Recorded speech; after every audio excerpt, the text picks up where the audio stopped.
caga también, la venta caga también. O sea,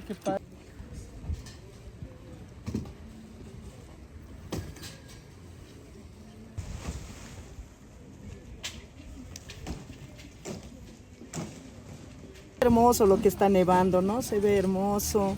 Es por el cambio climático también debe ser, ¿no? Que está nevando así, pero nos ha perjudicado, pero igual, ¿no? Es hermoso.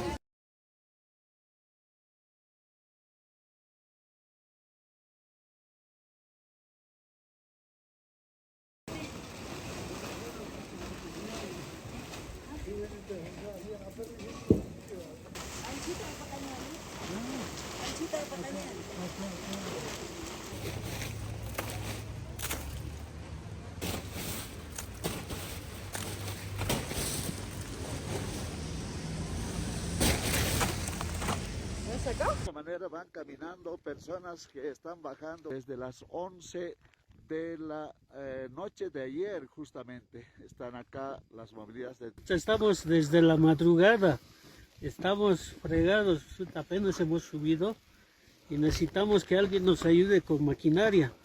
Si la gobernación se acuerda de nosotros, lindo sería, pero parece que no se ve esa ayuda. En este sector, cerca a la cumbre de lo que es el sector de...